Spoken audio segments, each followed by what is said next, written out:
Alhamdulillahi Rabbil Alamin. Wassalatu wassalamu ala sayyidil mursalin Sayyidina wa maulana Muhammadin wa ala alihi wa sahbihi haqqa qadrihi wa miqdarihi al-azim.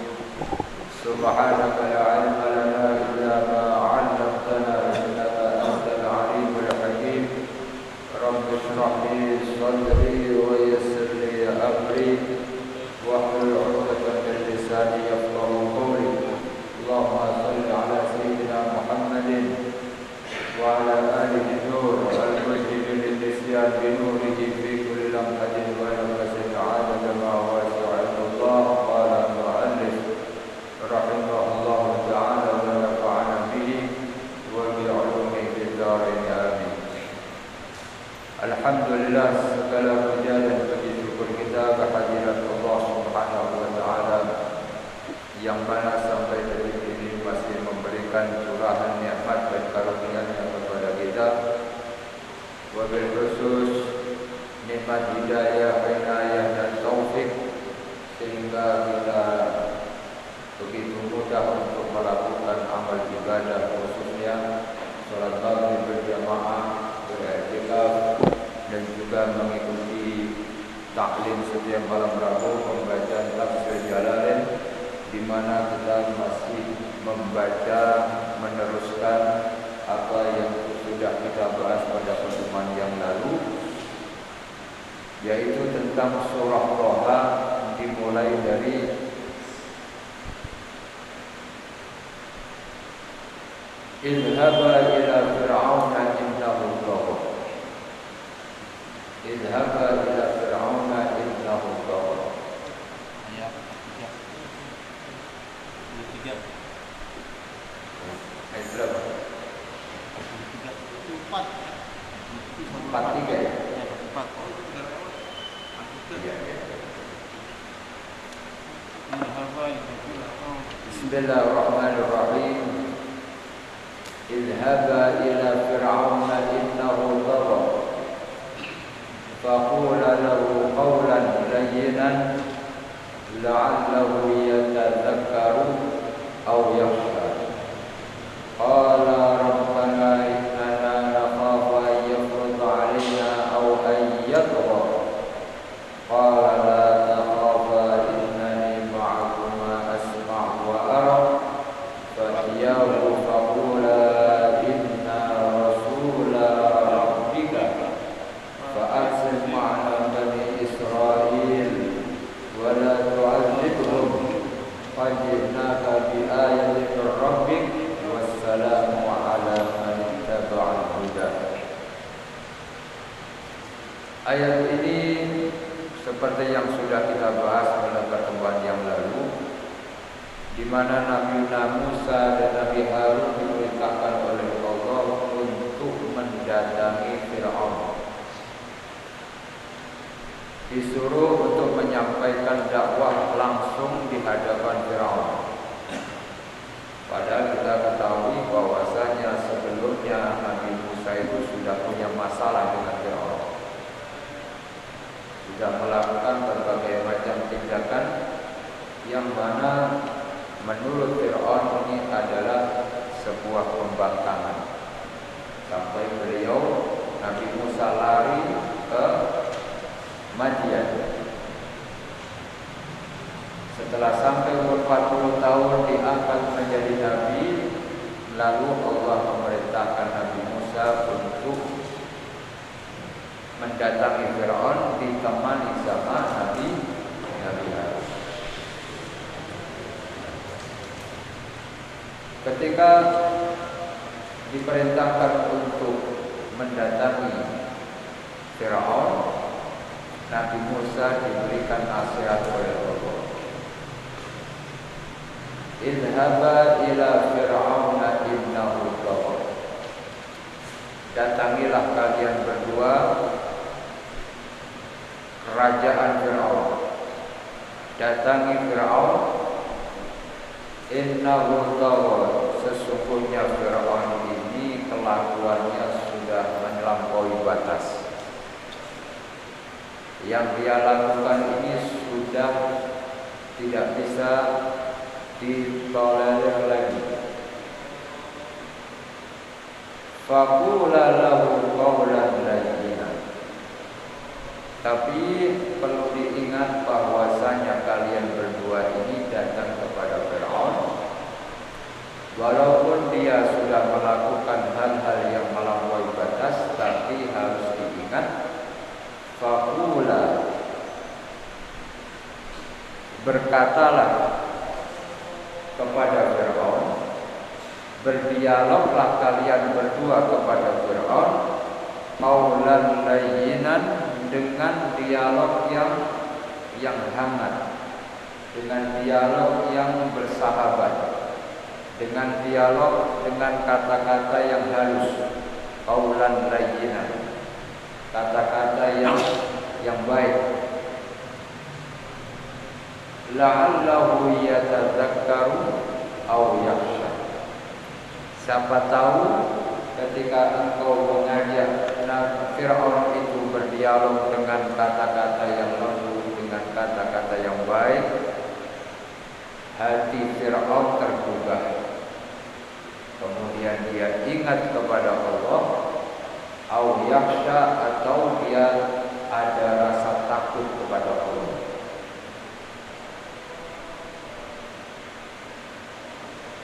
Nah, ini Fir'aun ini sudah tidak ada duanya lagi di kalangan manusia, orang yang berani mengkultuskan dirinya menjadi Tuhan. Jadi di atasnya Fir'aun ini kayak kita susah untuk mencari bandingannya. Tapi Nabi Musa dan Nabi Harun masih disuruh oleh Allah Subhanahu wa Ta'ala dalam berdialog dengan Fir'aun, disuruh untuk mengucapkan kata-kata yang baik, kata-kata yang lembut. Karena yang namanya pemimpin, namanya penguasa, itu mempunyai ego yang tinggi, mempunyai kesombongan. Ketika kita menyinggung kesombongannya, maka dia tidak segan-segan untuk melakukan hal-hal di luar batas manusia. Seperti halnya yang terjadi kepada Harun ar-Rasyid. Harun ar-Rasyid ini terkenal sebagai khalifah atau bisa dibilang raja yang dekat dengan ulama. Bahkan beliau itu pernah taklim atau belajar dengan Imam Malik. Suatu ketika Harun ar-Rasyid ini melakukan satu kesalahan. Saat berantem dengan istrinya, jadi namanya suami istri itu namanya berantem atau bertengkar, itu pastilah setiap rumah tangga itu pernah terjadi yang namanya cekcok ataupun bertengkar antara suami dan istri. Ketika emosinya memuncak sampai beliau itu terucap kata-kata kepada istrinya yang namanya Zubaidah. Ini diceritakan dalam kitab Hilyatul Auliya. Harun ar-Rasyid mengatakan, demi Allah,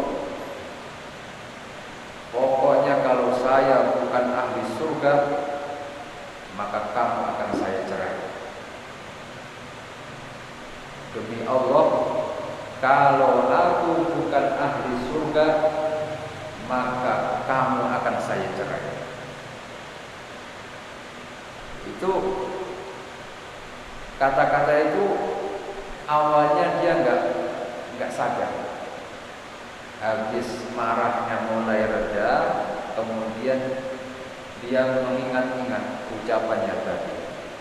Apakah ucapan itu masuk dalam kategori talak? Talak apa namanya itu? Taklik. Nah, itu talak tapi mengkaitkan sesuatu, mengkaitkan dengan sesuatu. Jadi kayak kita mengucapkan kepada biasa ada suami ngomong sama istrinya, kamu kalau berangkat ke pasar maka kamu akan jatuh cerai, atau maka kau akan saya cerai. Jadi ketika istrinya berangkat ke pasar itu jatuh cerai. Jadi dia itu menggantungkan syarat jatuhnya cerai dengan kepergian istrinya ke pasar. Hal-hal seperti itu ada di dalam bab tolak. Dan Harun ar-Rasyid ketika menyadari bahwa ucapan dia itu masuk dalam kategori talak atau bukan. Karena yang diucapkan, kalau saya bukan ahli surga, maka kamu akan saya cerai. Lalu siapa yang bisa menjamin seseorang masuk surga sedangkan dia masih di dunia, masih hidup di dunia? Akhirnya Harun ar-Rasyid menyesal. Istrinya pun juga menyesal karena dengan kejadian tersebut akhirnya antara keduanya ini tidak bisa berhubungan. Dianggapnya sudah terjadi perceraian. Akhirnya konsultasi dengan para ulama kerajaan, dipanggil semuanya. Ternyata semuanya nggak berani menjawab, karena tidak ada yang berani memastikan bahwasanya Harun ar-Rasyid ini ahli surga. Karena dia kan bersumpah, kalau saya bukan ahli surga, maka kamu akan saya cerai. Jadi kebalikannya, kalau saya ahli surga, maka tidak jadi cerai. Itu ulama pada bingung.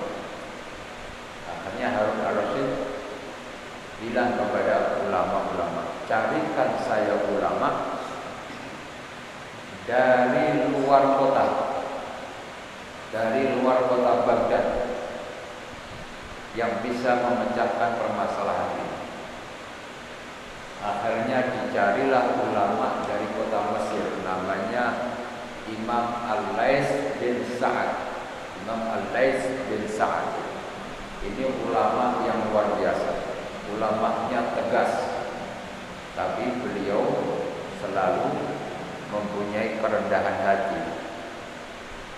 Dipanggillah Imam Al-Lais bin Sa'ad itu dari Mesir, didatangkan ke Baghdad. Imam Al-Lais ini bahkan diakui keilmuannya itu melebihi keilmuan Imam Malik. Tapi karena murid-muridnya tidak mengembangkan ilmunya, akhirnya ilmunya itu tidak berkelanjutan. Akhirnya dipanggillah ke kerajaan Harun ar-Rasyid. Sampai di ruangan itu Imam Al-Lais berkata kepada ulama-ulama yang ada di dalam. Beliau mengisyaratkan, wahai khalifah, saya minta tolong agar ulama-ulama yang ada di ruangan ini untuk keluar. Saya minta ulama-ulama yang ada di ruangan ini untuk sementara waktu keluar dari ruangan ini, biar kita berdua. Akhirnya ulama-ulama itu sudah keluar satu persatu. Tinggal Harun ar-Rasyid sama Imam Al-Lais. Kemudian Imam Al-Lais berkata, wahai Harun, wahai khalifah, bawakan Al-Quran.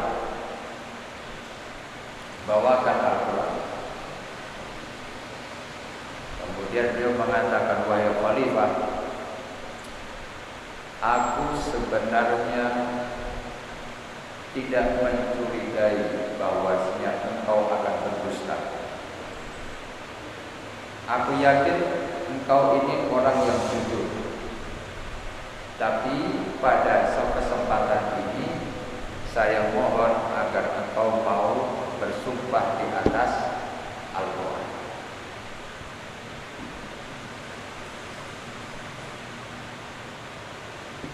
Kemudian Imam Khalifah Ar-Rasyid itu meletakkan tangan di atas Quran,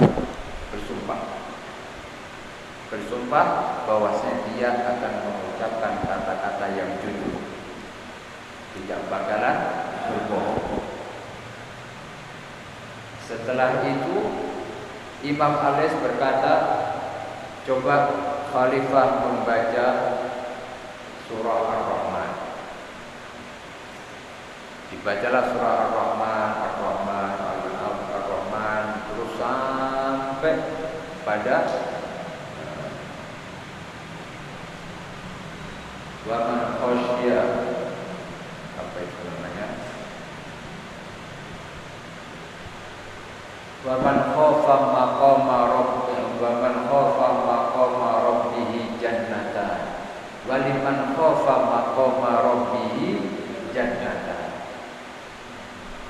Sampai ayat itu Imam Al-Lais berkata, wahai Khalifah, berhenti sampai di sini. Renungi satu ayat ini, wa liman khafa maqama rabbih jannatan. Dan barang siapa yang punya rasa takut akan kebesaran Allah, maka dia akan mendapatkan dua surga. Jannatan, dua surga. Coba Khalifah berbicara dengan jujur. Pernahkah dalam semasa hidup Khalifah pernah sendirian berzikir kepada Allah, bermuhasabah, pernah menangis, merasa takut kepada Allah, pernah menyesali berbagai macam kesalahan? Pernahkah selama hidup itu Khalifah nangis karena takut kepada Allah? Akhirnya Khalifah mengatakan, aku melakukan hal itu bukan hanya sekali, tapi berkali-kali. Khalifah Ar-Rasyid mengatakan, saya itu menangis di malam hari sendirian itu bukan hanya sekali, tapi berkali-kali. Kemudian Imam Al-Lais mengatakan, berarti jawabannya sudah ketemu, wahai Khalifah. Aku menjamin engkau ini ahli surga. Aku menjamin engkau ini ahli surga. Karena ayat yang barusan engkau baca itu menunjukkan bahwasanya orang yang takut kepada Allah, dia akan mendapatkan dua surga. Bukan hanya satu surga, tapi dua surga. Maka ucapan Anda kepada istri tidak jatuh talak. Dan sekarang tolong perintahkan ulama-ulama yang tadi untuk masuk ke ruangan. Setelah masuk ke ruangan, Imam Al-Lais berkata kepada ulama-ulama, wahai para ulama, saya mohon maaf. Tadi mungkin tidak sopan saya menyuruh para ulama untuk keluar dari ruangan ini. Karena tujuannya adalah biar Khalifah ini tidak punya rasa gengsi dengan ulama-ulama yang ada. Karena Imam Al-Lais tahu bahwasanya penguasa itu pasti punya rasa ego yang tinggi.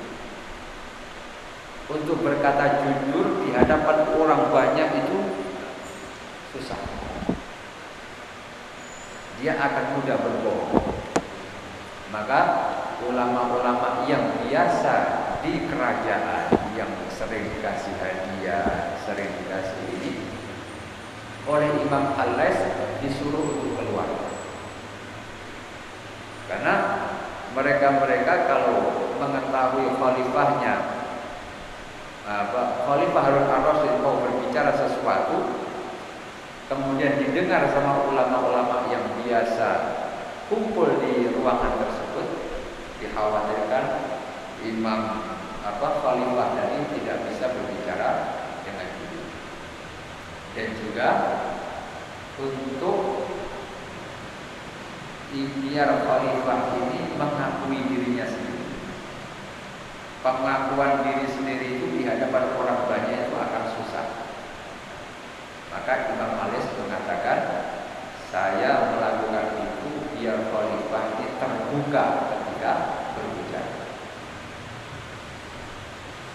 Nah, ini menjadi satu pelajaran bahwasanya bagaimanapun sebagus apapun seorang penguasa pasti ada sisi negatif.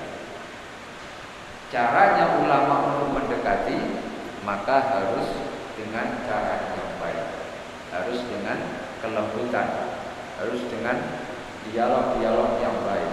Karena kalau tidak, maka penguasa akan melakukan hal-hal yang bisa mencederai atau mencelakai ulama itu sendiri. Maka kita banyak sekali mendengar seperti cerita Imam Ahmad bin Hanbal. Imam Ahmad bin Hanbal itu sampai habis-habisan dihukum sama anaknya Harun ar-Rasyid, generasi kedua, karena hanya mempertahankan pendapat bahwasanya Al-Quran adalah makhluk. Itu dipenjara habis-habisan Imam Ahmad bin Hanbal. Bahkan pernah diceritakan diseret di jalanan ulama. Bahkan kalau kita berbicara tentang kejadian Imam Ahmad bin Hanbal, beliau itu diseret sampai hampir sarungnya itu lepas.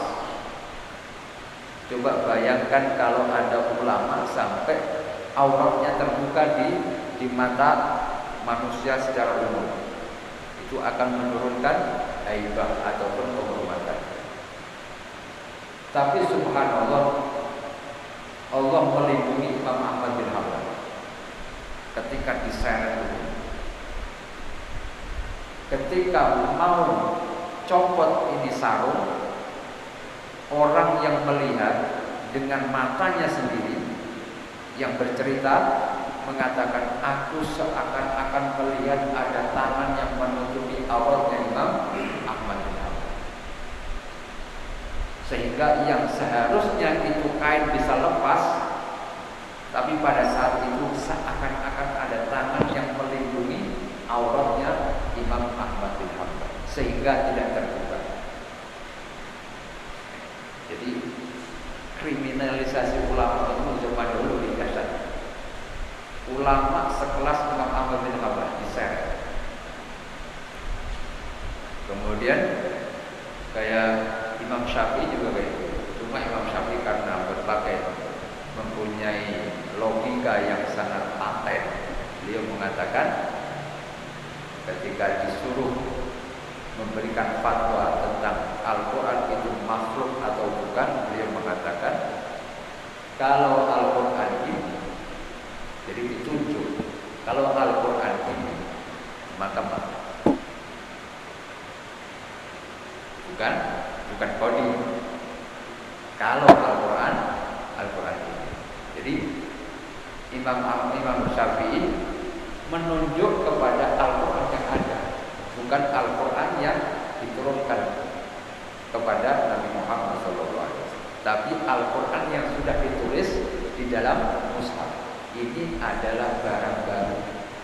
Al-Quran ini barang baru, tapi kalau wahyu Allah itu kodi. Itu logikanya Imam Syafi'i, sehingga beliau tidak mengalami penganiayaan dari penguasa saat itu. Jadi begitulah, untuk menghadapi penguasa perlu strategi. Salah satunya adalah ini yang disarankan oleh Allah kepada Nabi Musa, faqula lahu qawlan layyinan. Berbicaralah dengan Fir'aun dengan kata-kata yang baik. Walaupun Allah mengetahui bahwasanya Fir'aun itu tidak bakalan beriman, tapi melalui hukum alam, secara manusiawi bolehlah didekati dengan kata-kata yang baik secara manusiawi. Qala rabbana innana nakhafu an yafruta alaina aw ayyadwa. Karena yang dihadapi ini Fir'aun yang banyak pasukannya, Nabi Musa dan Nabi Harun merasa ada ketakutan. Rabbana innana nakhafu, ya Allah, kami ini ada rasa takut, khawatir, ayyafruta alaina, jangan-jangan nanti Fir'aun itu melakukan penyiksaan kepada kami. Ayyu'ajilu bil 'uqubah, jangan-jangan belum nyampe ketemu sama Fir'aun kita sudah ditangkap kemudian disiksa. Aw ayyadha, atau justru Fir'aun akan bertambah sombong kepada kita, kepada kami. Akhirnya dijawab oleh Allah, qala la takhafa, janganlah kalian berdua punya rasa takut kepada Fir'aun. Innani ma'akuma, aku akan selalu menyertai kalian berdua. Bi'auni, dengan pertolonganku. Innani ma'akuma, sesungguhnya aku akan selalu menyertai kalian berdua. Pertolonganku akan selalu menyertai kalian berdua. Asma'u wa ara, apa yang kalian doakan akan kami dengar. Apa yang akan terjadi semuanya ada di dalam pandangan Allah Subhanahu wa ta'ala. Fa'tiyahu, maka sekarang datangilah Fir'aun. Faqula, dan sampaikan kepada Fir'aun, inna rasula rabbika, sesungguhnya kami ini adalah utusan dari Tuhan kalian, utusan dari Tuhan. Fa'arsil ma'ana bani Israel, tolong lepaskan dan serahkan kepada kami kaum kami, yaitu Bani Israel. Jadi Nabi Musa ingin membebaskan Bani Israel dari perbudakan yang dilakukan oleh Fir'aun. Wala tu'adzibhum, dan janganlah engkau menyakiti Bani Israel.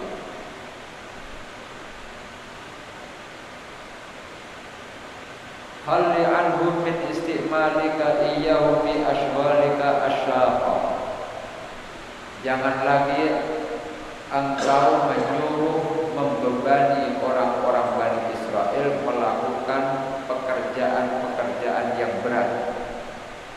Kal hafri, seperti menggali tanah. Wal bina'i, dan seperti membangun bangunan-bangunan yang besar. Wa hamlis sakil, dan membawa beban yang berat dalam pekerjaan, karena dianggap sebagai budak. Qad ji'naka bi ayatin mir rabbik, kami berdua datang kepada wahai Fir'aun dengan membawa bukti dari Tuhan. Wassalamu ala man ittaba'al huda, dan salam sejahtera kepada orang-orang yang mau mengikuti jalan petunjuk. Inna qad uhiya ilaina, sesungguhnya kami ini sudah mendapatkan wahyu. Annal azaba ala man kadzdzaba, bahwasanya wahyu itu berisi orang-orang yang bahwasanya azab api neraka itu akan diperuntukkan kepada orang yang mendustai majid nabi, mendustai apa yang sudah kami sampaikan. Jadi kalau ada orang yang mendustai ajaran kami, maka dia akan masuk ke dalam neraka. Wa tawalla, dan juga berpaling dari ajaran kami. Ketika Nabi Musa menyampaikan bahwasanya dia adalah utusan Allah, dia membawa ajaran dari Allah, dan orang yang tidak mau beriman akan masuk ke dalam nerakanya Allah. Akhirnya Fir'aun berkata, qala famar rabbukuma ya Musa, Tuhan kamu ini siapa wahai Musa? Tuhan yang kamu bicarakan, yang ngasih wahyu kepadamu itu siapa?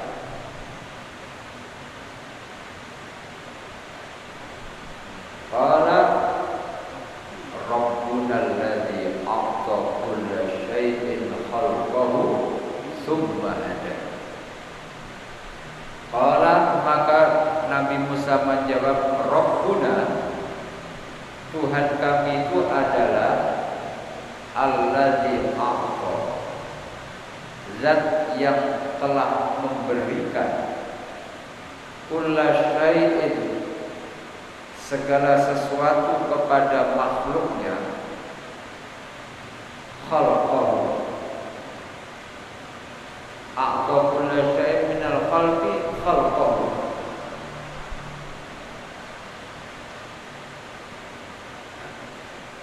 Tuhan yang telah memberikan kepada makhluknya segala sesuatu.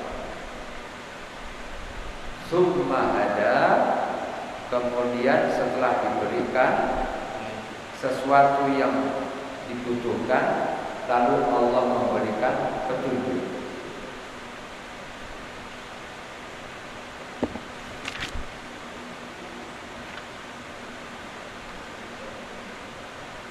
Petunjuk di sini adalah naluri.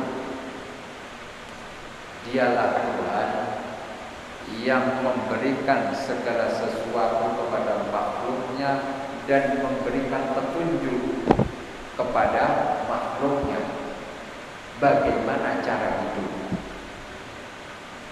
Bagaimana cara hidup. Sehingga hewan itu tanpa diajari, dia akan dengan sendirinya memilih makanan apa yang cocok buat dia.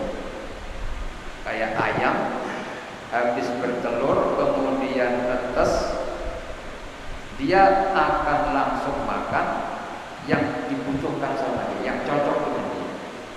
Dia akan makan beras-beras yang kecil-kecil, dia akan makan yang sesuai dengan kebutuhan tubuhnya.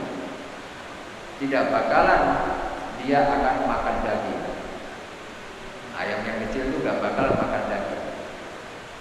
Dia akan secara nalurinya mencari makanan yang cocok buat dia. Al-hayawan minhu ila mat'amihi wa mashrabihi wa mankihi wa ghairi dzalik. Sehingga makhluk-makhluk itu tanpa diajari sudah tahu bagaimana berkembang biak, bagaimana caranya dia beranak, bagaimana caranya dia melahirkan ataupun regenerasi. Tidak ada yang ngajarin, tapi itu adalah insting yang dikasihkan oleh Allah kepada makhluknya, mulai dari diciptakan sampai menjalani kehidupan. Bukan hanya manusia, tapi juga makhluk-makhluk yang lain.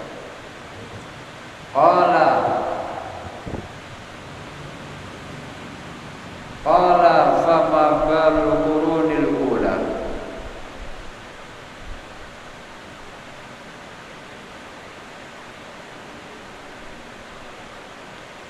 Kemudian Fir'aun bertanya lagi, fama balul qurunil ula. lalu bagaimana pendapatmu dengan manusia umat-umat zaman dahulu seperti kaumnya Nabi Nuh, kaumnya Nabi Hud, Nabi Lut, Nabi Saleh di dalam ibadah mereka, di mana sebagian mereka ada yang menyembah berhala. Jadi Fir'aun itu juga kenal dengan nabi-nabi sebelumnya. Kenapa? Karena hidup di Mesir. Mesir itu adalah tanahnya para nabi. Kalau di Jawa seperti ini nggak bakalan kenal, kecuali yang disampaikan oleh Wali Songo. Kita tidak akan tahu sebelumnya siapa itu Nabi Nuh, itu orang-orang zaman dahulu, nenek moyang kita nggak bakalan tahu. Tapi kalau kayak Fir'aun, itu zaman dulu karena mereka hidup di tanah Mesir, di mana Mesir ini adalah tanahnya para nabi, para rasul. Sehingga keunikan dari Mesir adalah tidak ada yang bisa berpuasa secara terus-menerus. Dalam waktu semalam bisa berubah. Dalam waktu semalam yang awalnya jadi raja, besoknya bisa digulingkan dalam waktu sehari. Itu zamannya siapa? Sebelum itu Anwar Sadat, sebelumnya itu ada salah satu presiden yang mana beliau menggulingkan presiden sebelumnya, karena dia mencium gelagat bahwa presiden sebelumnya ini mau menyingkirkan dia. Akhirnya malamnya ditangkap presiden, dibunuh malam itu juga. Besoknya yang bunuh jadi presiden. Itu Mesir. Jadi tanah yang sangat keras, urusan kekuasaan sangat keras sekali. Tapi kehidupannya berkah. Kehidupan warganya itu berkah. Tapi urusan kekuasaan di sana sangat keras sekali. Bisa kalau di sini kan jarang ada pembunuhan. Kayak presiden di tempat kita nggak ada yang terbunuh. Kalau di sana presiden satu terbunuh oleh presiden setelahnya dibunuh dan sebagainya. Karena di sana selain tanahnya para nabi juga tanahnya Fir'aun. Jadi Fir'aun yang ada, tanah nabinya juga ada. Sehingga begitulah keadaannya.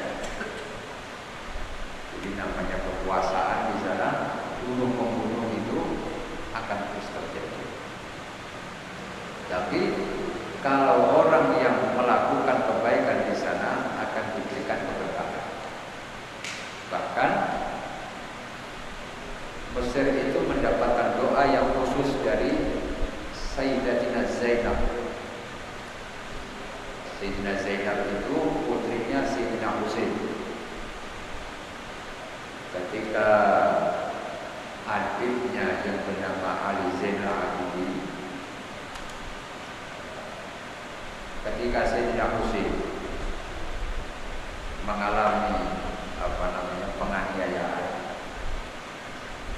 sehingga beliau dibunuh, kemudian sebagian keluarganya terlunta-lunta, akhirnya warga Mesirlah yang menyambut mereka,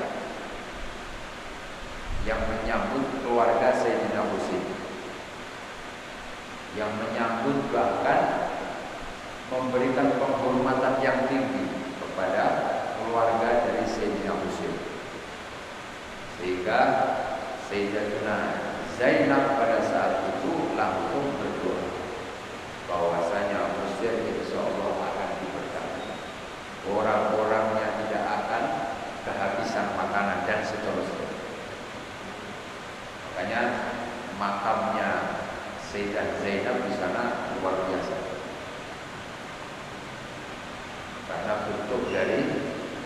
terima kasih karena sudah menyambut dan memberikan kelayakan hidup buat keluarga Sayyidina Husain. Karena setelah dipenggal kemudian diarak, kemudian warga Mesir dipelopori oleh penguasanya saat itu, merangkul dan juga istilah menyelamatkan mereka, dikasih rumah, dikasih tempat, bahkan dimuliakan di kota Mesir. Sampai sekarang artinya orang-orang Mesir itu sangat cinta sekali kepada keluarganya. Banyak kayak makamnya Sayyidah Zainab, ada lagi ibunya namanya Sayyidah Nafisah ini juga keturunan Sayyidina Husain. Ini gurunya Imam Syafi'i, ulama perempuan, gurunya Imam Syafi'i. Bahkan untuk memutuskan satu hukum itu Imam Syafi'i selalu berkonsultasi dengan gurunya yang perempuan, Sayyidatina Nafisah. Dan banyak lagi keturunan Nabi yang ada di kota Mesir, dan banyak menjadi ulama-ulama yang kuburannya selalu diziarahi di kota Mesir. Di tanahnya Nabi, tapi juga tanahnya Firaun. Ulamanya banyak, tapi kriminal juga lumayan. Keunikan di sana seperti itu. Kalau jadi orang baik, insya Allah jadi baik. Kalau niatnya nggak baik, maka temennya banyak di sana.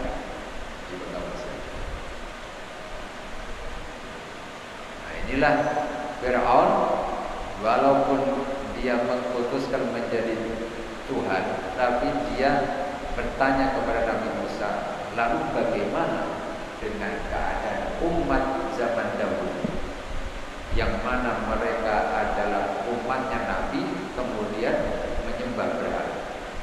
Bagaimana pendapat wahai Musa? Qala ilmuha inda rabbi fi kitab. Insyaallah kita lanjutkan pada pertemuan yang akan datang. Semoga kita diberikan kesehatan, umur panjang, bisa berjumpa kembali dalam keadaan sehat walafiat. Kita tutup dengan bacaan ya Rabbal alamin ya